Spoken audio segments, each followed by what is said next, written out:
Okay, picture this. The year is 2114 BC. The Roman Republic, the undisputed superpower of the Mediterranean, brings its entire military machine down on a single city. They expect a quick, easy victory. What they get instead is 2 years of absolute terror, all orchestrated by one 75-year-old man. So how on earth did one man stop the Roman Empire in its tracks? Now, this isn't some myth. It's one of history's most incredible stories of pure ingenuity against overwhelming force. Today, we're going to unfold the paper battlefield of ancient Syracuse and discover exactly how the mind of a single mathematician became the most terrifying weapon in the ancient world. So the scene is set. The Roman general Marcellus shows up with a fleet of 60 massive quinqueremes. Think of them as the aircraft carriers of their day and an army just itching to storm the walls. And against them, the wealthy Greek city-state of Syracuse, right there on Sicily. By all accounts, this should have been a total slaughter, but Syracuse had a secret weapon that Rome absolutely never saw coming. So, you might be asking, why was Rome so angry in the first place? Well, for decades, Syracuse had been a loyal Roman ally, but after their king died, his super ambitious grandson, a guy named Hieronymus, made a really fatal gamble. He switched sides, siding with Rome's mortal enemy, Hannibal of Carthage, right in the middle of the Second Punic War. And that betrayal brought the full, undivided fury of the Roman legions right to their doorstep. Rome, for sure, had the numbers, but Syracuse had a genius. The historian Polybius, who actually interviewed survivors of the siege, wrote this line in total awe of one man, Archimedes. At 75 years old, this was a man who thought practical mechanics were kind of vulgar compared to pure geometry, and he was about to unleash hell. So, let's dive into Chapter 1. Imagine the papercraft walls of Syracuse literally folding down in front of us, revealing the workshop of a mad genius.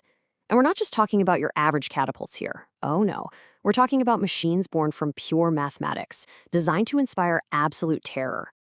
Everything started with this one simple principle. It was the source code for Archimedes' entire arsenal. You've probably heard his famous quote, "Give me a place to stand and I will move the earth." Well, during the siege, he wasn't moving the earth. He was moving and completely smashing Roman warships.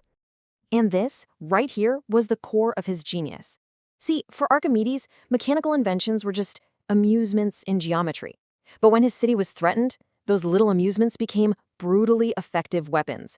He took the pure world of numbers and circles and weaponized it, turning it into an absolute nightmare for the Roman soldiers.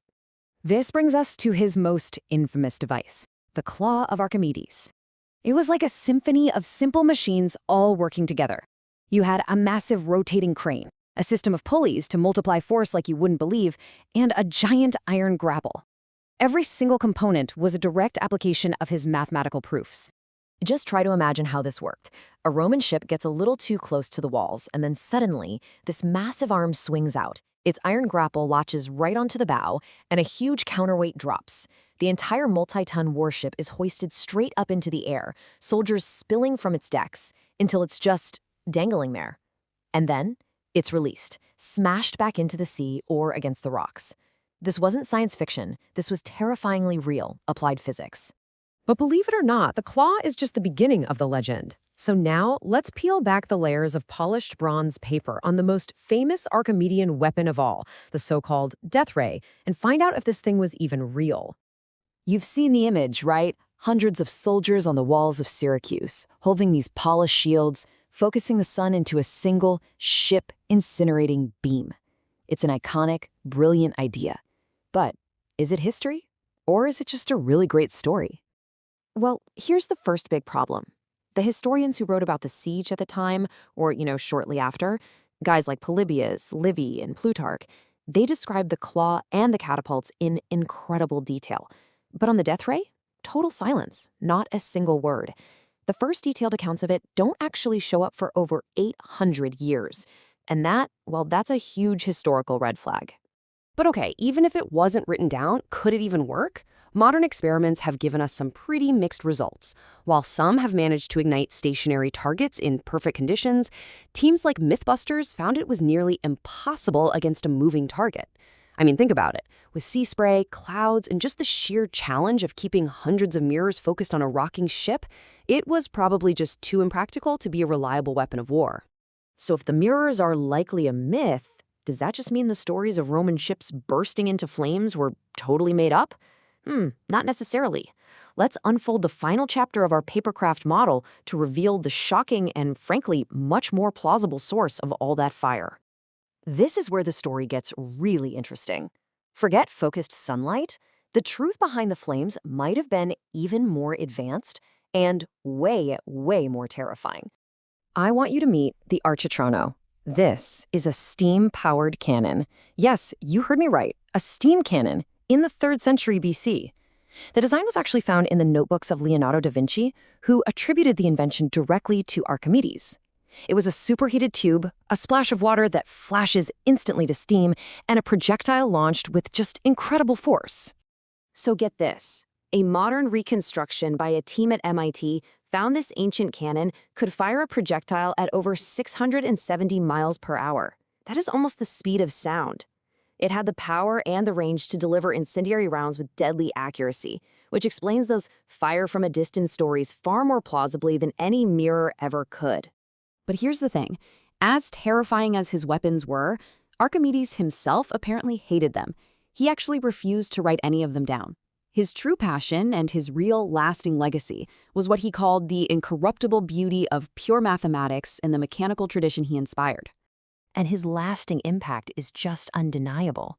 Less than a century after his death, someone from his intellectual tradition built the Antikythera mechanism, what we now call the world's first analog computer. The link is pretty clear. The device's super complex gear train uses a Corinthian calendar, the very same one used in Archimedes' Syracuse. So he didn't just build weapons, he founded a school of thought that was centuries ahead of its time. In the end, though, it wasn't a Roman weapon that defeated Syracuse's walls. It was human betrayal. During a religious festival, some traitors opened a gate, and the Roman army just poured in. General Marcellus gave a very specific order. Find Archimedes, bring him to me unharmed. He knew exactly how valuable that mind was. But the soldier who found him had no idea who he was.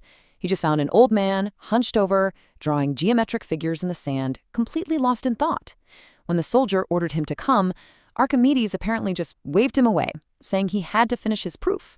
The soldier got enraged and killed him right there. His final words weren't about war or empires, but about the sanctity of his work. Do not disturb my circles.